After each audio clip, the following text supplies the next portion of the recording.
हाँ जी sir, so let's start with this bulkheads का। एक तो आपका डायग्राम आता है, ठीक है। डायग्राम आएगा आपका या तो प्लेन बल्कहेड का आएगा और या कोरुगेटेड बल्कहेड का।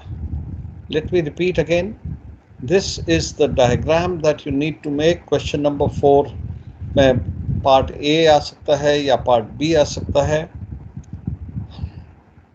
This is the diagram that you need to make for the watertight bulkheads, transverse watertight bulkheads. ठीक है, आपका कोलिजन बल्कहेड भी ऐसा ही होता है। सो अगर कोलिजन बल्कहेड का आता है तो आपको भी यही बनाना है bulkhead, except collision bulkhead is 12% thicker than the normal transverse bulkhead. और जो फ्रेम स्पेसिंग है इट इज रिड्यूस्ड 760 mm से फ्रेम स्पेसिंग को रिड्यूस कर देते हैं, 600 mm हो जाती है। बाकी collision bulkhead is also a transverse bulkhead. अब अगर क्वेश्चन आता है location of the collision bulkhead, that is वो जो आ रहा है 0.05 L और 10 मीटर्स विचएवर इज लेस, उसके लिए आपको ये बल्कहेड तो बनाएंगे, transverse bulkhead, and then location के लिए आप ये वाला डायग्राम बनाएंगे।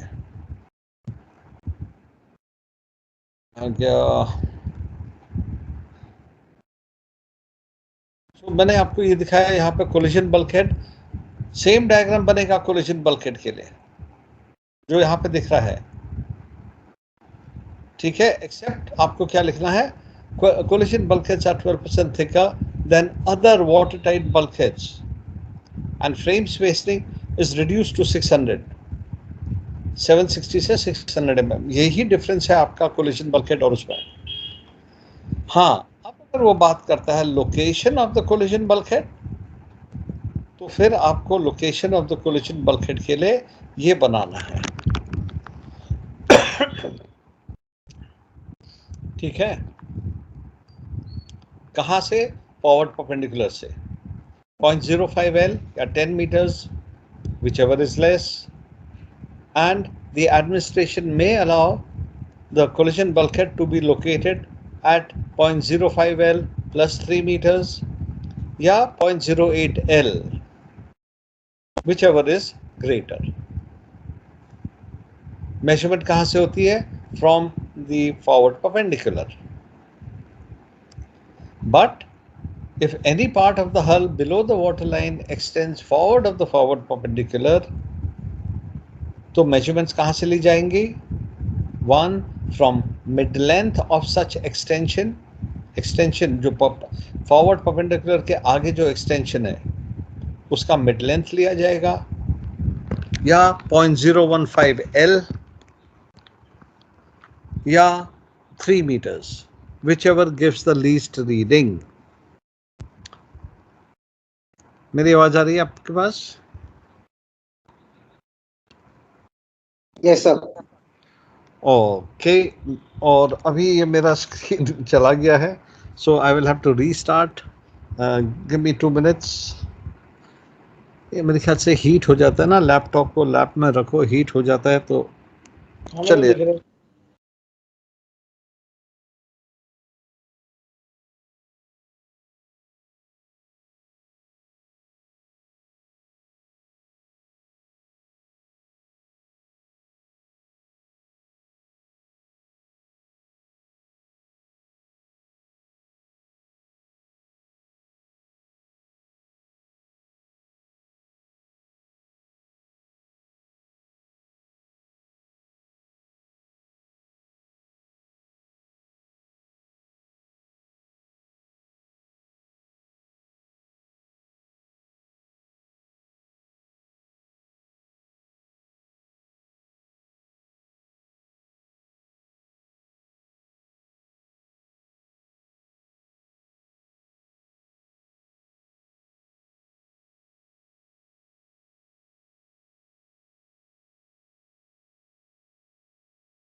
Okay, guys, back again.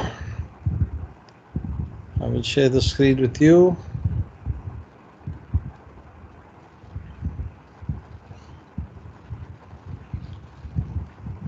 चलिए, so once again, collision bulkhead का डायग्राम आ रहा है, तो make the normal collision bulkhead. यानी दुकान को हाँ जी, नहीं वो इनॉग्रेशन करे ना ऐसे कार्ड फोटो भी आया जाके आए जाए मम्मी जाके आए मैं दे जाऊंगा उधर गली वाले सारे जाके इकट्ठे किए गए यार जयदीप कौशल, यार अपने घर के बाद घर पे रखो ना जयदीप भाई। Sorry sir sorry. हाँ यार, सो डायग्राम आपको बनाना है प्लेन बल्कहेड का, डिस्क्रिप्शन देना है कोलिजन बल्कहेड की स्ट्रेंथनिंग का, and location of the collision bulkhead पूछेगा तो वो दूसरा डायग्राम बनाना है। That's one. एक क्वेश्चन आता है व्हाट आर बल्कहेड्स या what is the purpose of bulkheads. Type of bulkheads भी आता है, ये शॉर्ट नोट्स में आता है normally. Water tight, oil tight, तो ये आपके डेफिनेशंस है। वाटर टाइट का क्या मतलब है? दैट किसी भी डायरेक्शन में prevention of passage of water in either direction, बाहर से अंदर, अंदर से बाहर पानी नहीं जाएगा। दैट मीन्स जो बल्कहेड है एक कंपार्टमेंट से दूसरे कंपार्टमेंट में या दूसरे कंपार्टमेंट से इस कंपार्टमेंट में पानी नहीं आएगा, ठीक है। Then water tight, weather tight, prevention of passage in one direction only. That means किसी भी सी कंडीशन में कितना भी मौसम खराब हो, बाहर से पानी अंदर नहीं आएगा।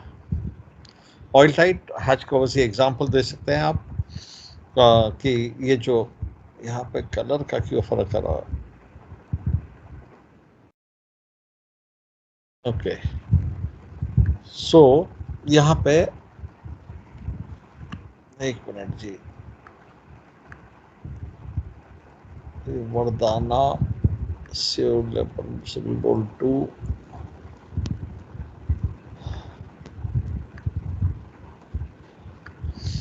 सो किसी भी डायरेक्शन में तुम्हारा पानी अंदर नहीं आएगा, ठीक है, अंडर एनी सी कंडीशन। और आपके जो वेदर टाइट है वो port holes, hatch covers, booby hatch, entrances etcetera, ये सब आपके वेदर टाइट है। Oil tight bulkheads, they form the boundaries of tanks used for the carriage of fuel oil or other oils. Coffer dam, void spaces है between two tanks, contamination रोकने के लिए। कुछ examples दे सकते हैं। Pump room is also one of the void spaces. हाँ, design of the construction of the bulkheads, तो ये आपका बल्कहेड है और कॉरुगेटेड बल्कहेड है। कॉरुगेटेड बल्कहेड का डिस्क्रिप्शन है ये।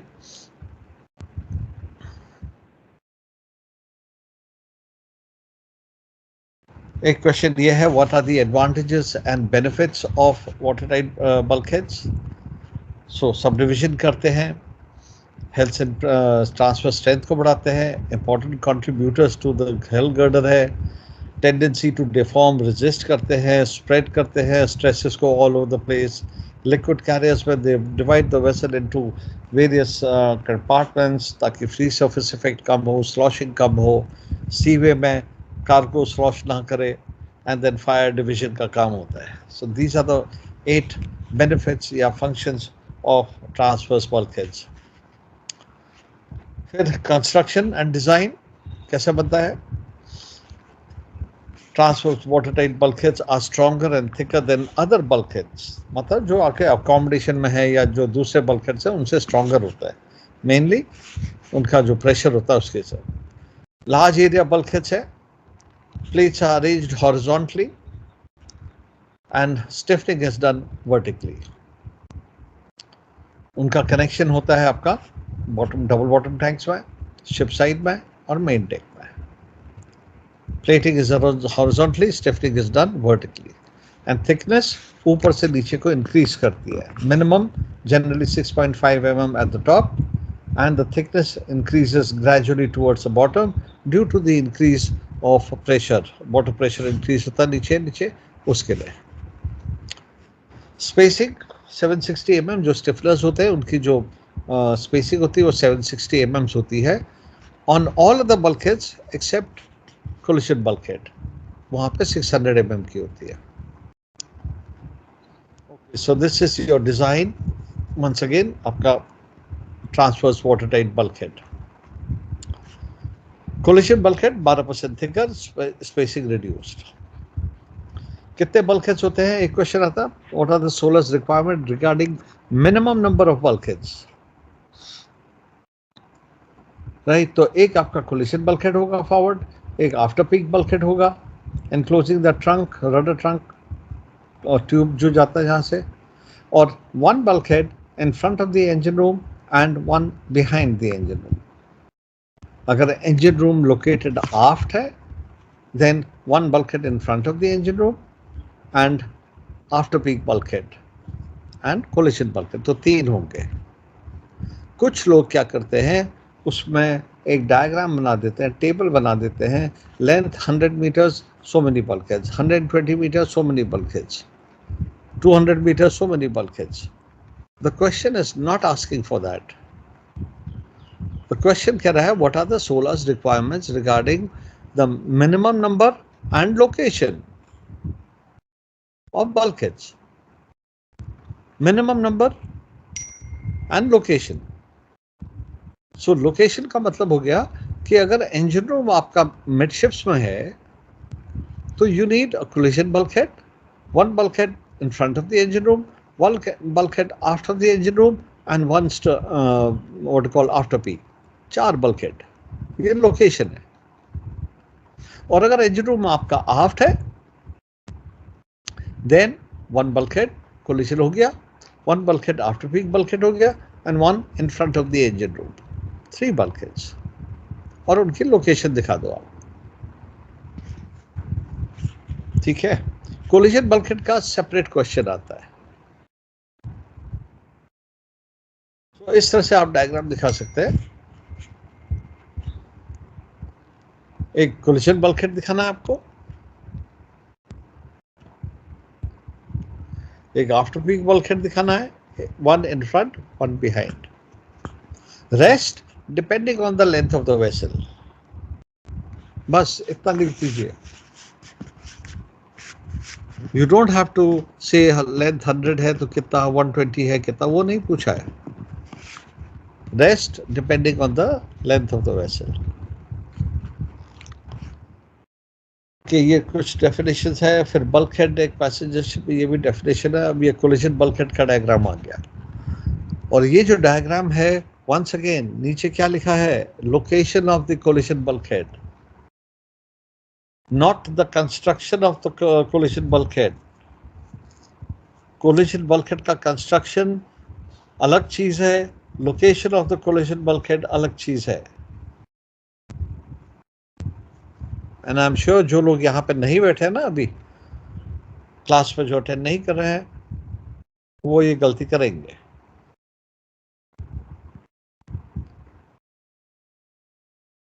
So ये मैंने आपको बता दिया कहाँ पे होना चाहिए.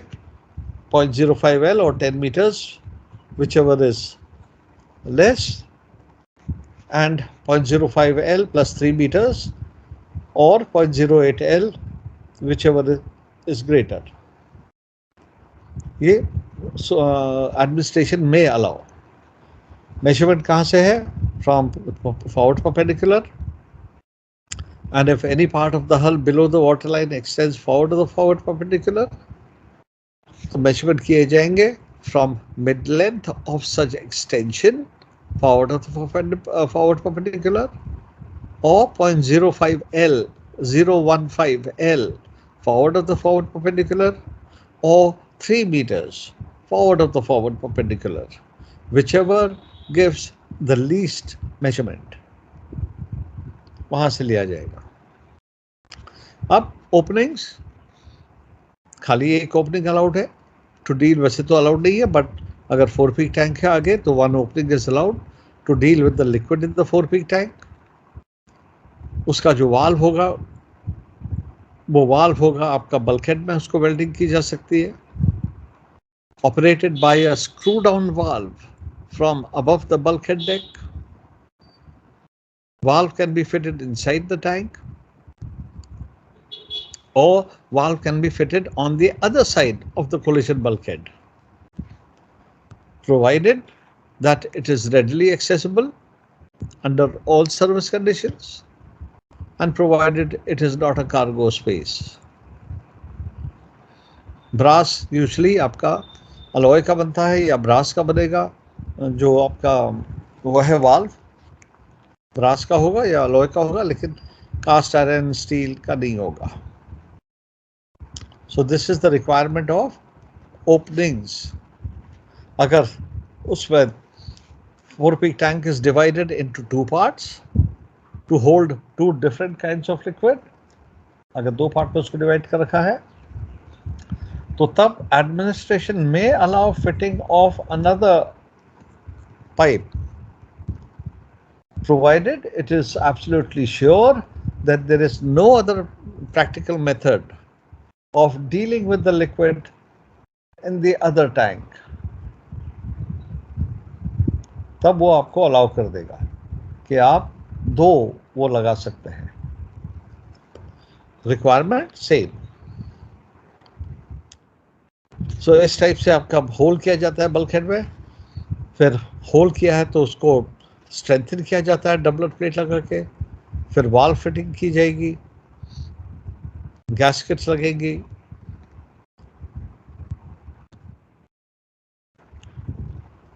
Testing of water tight bulkheads कैसे करेंगे? By filling them with water is not compulsory. ये भी एक क्वेश्चन आता है आपका.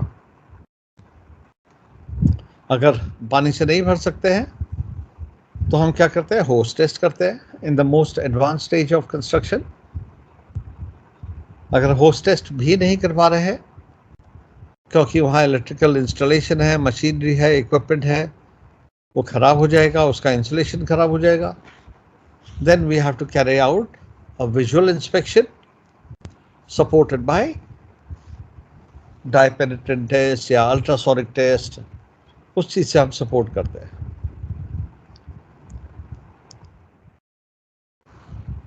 ठीक है, ये है आपका डाई पेनिट्रेंट, अल्ट्रासोनिक लीक टेस्ट और अदर टेस्ट इक्वली टेस्ट करते हैं. 4-peak double bottom tank. अब जब टेस्टिंग करेंगे हम कैसे करेंगे ना? एक क्वेश्चन आपका आता है testing of water tight compartments. Your 4-peak tank, your after peak tank, your double bottom tank, your side tanks, ये सब आपके वाटर टाइट कंपार्टमेंट्स है. Your hold is also water tight. So water tight tanks compartments की testing, holds का तो मैंने आपको बता दिया, लेकिन वाटर टाइट टैंक्स कंपार्टमेंट्स उनकी जब टेस्टिंग करते हैं तो उनको पानी से भरते हैं up to the air pipe और 2.4 meters above the top of the tank. कम से कम 2.4 meters above the top of the tank. ठीक है. So water heads shall be not less than to the top of the air pipes or to a level 2.4 meters above the top of the tank, whichever is greater. इसमें कुछ पूछना है? Any doubt in this?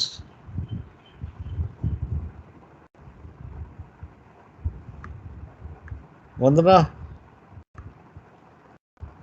Yes, sir. हाँ, तेरे को कुछ पूछना है इस क्वेश्चन के बारे में? तेरे को कुछ पूछना है क्योंकि ये तो बाकी बालक लोग तो शायद खाने चले गए. नहीं सर, नहीं पूछना. No sir. No sir. तो जवाब दो यार फटाफट. Okay sir.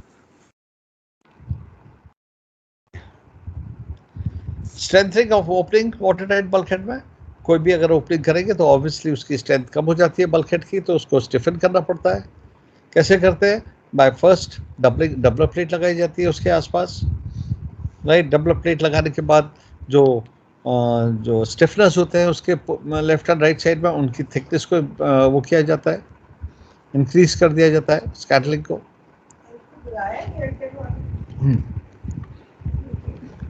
और उसके बाद फिर फ्रेम लगाते हैं और फ्रेम लगा के फिर उसकी वेल्डिंग गैस्केट वगैरह ये कर देते हैं, इस तरह से टाइट कर देते हैं।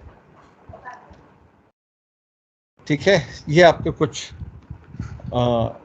टैंक्स के डायग्राम्स है जो ऑफकोर्स आपको कैप्टन पूरी ने भी पढ़ाए होंगे, बट यहाँ पर few diagrams are taken, not part of my topic but add कर रखे हैं इसमें। Now any question sir? SOLAS requirement, minimum number of watertight bulkheads. So once again 100 metre, 120 metre, 130 metre वो लिखने की जरूरत नहीं है, मिनिमम नंबर पूछा है। मैन लोकेशन भी पूछ लेते। फंक्शंस क्या है, बेनिफिट्स क्या है इसके, वो 8 फंक्शंस जो है मैंने बताए थे भी। Procedure for testing, strengthening, openings of strengthening कैसे करते हैं, and then SOLAS regulation regarding the location, construction भी आ सकता है and location of the collision bulkhead. So do you have any? Sir, what did you say? वो confusion किधर होगा? That will be in construction and location, right? Yes, collision bulkhead का design and construction of the collision bulkhead and location of the collision bulkhead. Okay. Okay. So जो construction होता है वो construction का मतलब। Yes sir. तो यहाँ पे जो क्वेश्चन नंबर जो 1 लिखा है वहाँ पे नेम, आपका नाम आ जाएगा जैसे यहाँ पे आया है, और नंबर 2 पे आपका ईमेल आईडी है, ये तो मैंडेटरी है। उसके बाद क्वेश्चन नंबर 3 जो है, what is the purpose of bulkheads, describe the testing of transverse watertight bulkheads. अभी यहाँ पे नीड्स रिव्यू आता है, तो हम यहाँ पे पॉइंट्स हम मैन्युअली डालेंगे। फॉर एग्जांपल मैंने 10 डाल दिया या 9 डाल दिया, व्हाटएवर। फिर आंसर शीट यहाँ जो मार्क्स होते हैं वो यहाँ से जनरेट होते हैं, ऑटोमेटिकली जनरेट होता है, हमको टोटल नहीं करना है। एक्सेल शीट, ग्राफ सब हमारा यहीं बन जाता है। कितने लोगों ने क्वेश्चन नंबर 3 का दिया, किसने क्वेश्चन नंबर 5 का दिया, एवरेज मार्क्स क्या मिले, वो पूरा का पूरा यहाँ ऑटोमेटिकली जनरेट होता है।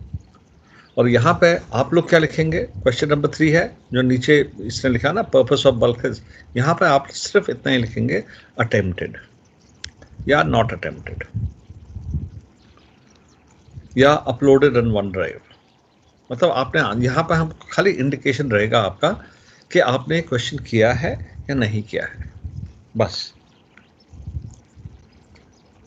इससे क्या होता है, जब हम आपकी वन ड्राइव में जो नोटबुक है उसको जब हम चेक कर रहे होते हैं, हमको पता चल जाता है कि we have checked all your question, कोई मिस आउट नहीं हो गया।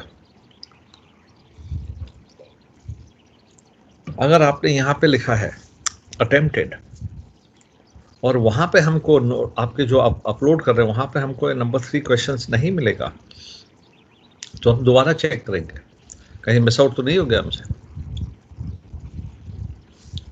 सो वैसे यहाँ पे है क्वेश्चन नंबर 4 SOLAS का, यहाँ पे राइट हैंड साइड में आप देख लो, नीड्स रिव्यू। रिव्यू का मतलब इसको रिव्यू करने के बाद यहाँ पर पॉइंट्स देना है। आप क्या लिखोगे यहाँ पे, अटेम्प्टेड या नॉट अटेम्प्टेड। कभी कभी सेक्शन 4A 4B होता है, तो 4A attempted, 4B not attempted. Choice आती है वहाँ पे लिख दो नॉट अटेम्प्टेड, या चॉइस लिख दो नॉट अटेम्प्टेड, बस अटेम्प्टेड नॉट अटेम्प्टेड लिखो, सो दैट वी नो कि आपने कौन सा अटेम्प्ट कर रखा है, कौन सा नहीं कर रखा है। ठीक है,